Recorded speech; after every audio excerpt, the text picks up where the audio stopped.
আসসালামু আলাইকুম বন্ধুরা, আজ আমি আপনাদেরকে একটা প্রজেক্ট দেখাচ্ছি ডেভেলপার কোম্পানির। এই যে দেখেন, বালু দিয়ে ভরাট করেছে হাজার হাজার বিঘা জমি। তো এখানে আমি এসে আমার মনে একটা প্রশ্ন জাগলো। প্রশ্নটা আপনার সাথে শেয়ার করি।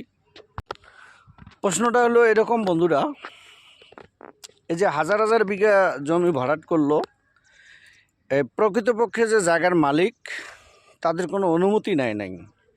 আমি স্থানীয় কিছু মানুষের সাথে কথা বলার পরে আমি বললাম যে ভাই, এই যে প্রকৃতপক্ষে জায়গার মালিক তাদের থেকে কি এই কোম্পানি ডেভেলপার কোম্পানি জায়গাগুলো কিনে নিছে নাকি এমনিই ভরাট করছে? তো তখন তারা বলল যে না, এই জায়গাগুলো ওরা এমনিই ভরাট করছে, এখনও কিনে নেয় নাই, কিছু কিছু জায়গা হয়তো কিনছে। তাহলে ভরাট প্রশ্ন দাঁড়ায় যে তাহলে না কিনে কেন ভরাট করা হলো? কাম টু দ্য পয়েন্ট, এখানেই হলো ডেভেলপার কোম্পানিদের লাভ। ওরা দেদারসে শুধু ভরাটাই করবে। শুধু এই এতটুকুই না, আপনারা যতটুকু দেখতেছেন ভরাট করা এতটুকুই না।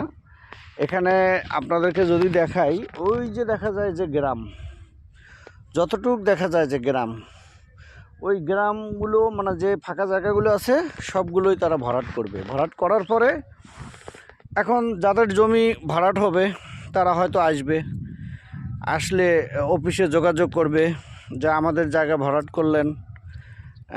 তখন কি করার? তখন অফিস বলবে যে হ্যাঁ, তোমাদের জায়গা ভরাট করছি, তোমাদের জায়গার মূল্য কাটাপ্রতি ধরো 1 লাখ আছে বা 2 লাখ আছে, এখন আমরা ভরাট করার পরে জায়গার মূল্য এখন তুমি 2 লাখে নিয়ে যাও বা 2.5 লাখ নিয়ে যাও। ওরা কি করবে? এই জায়গাটা ওদের থেকে কিনে ওরা হয়তো 5 লাখ বা 7 লাখ টাকায় কাটাপ্রতি বিক্রি করবে।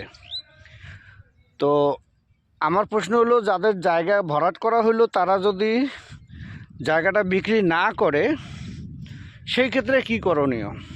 তো স্থানীয় মানুষগুলো বলল যে ভাই, কোনো ক্রমে যদি জায়গা ভরাট করার পরে যদি না বেচে, সেই ক্ষেত্রে যেভাবে সিস্টেম ওয়াইজ ছলে বলে কৌশলে জোর জবরদস্তি করে যেভাবে হোক তাদের থেকে নিয়ে নেবে। আর কিছু মানুষ আছে না ঘাড়তারা, তো ওই রকম ঘাড়তারা বা প্রতাপশালী লোক হলে তখন তাদের ভরাট করার যে খরচটা হয়েছে সেই খরচটা হয়তো দিয়ে দেবে, কিন্তু এরকম হয় না।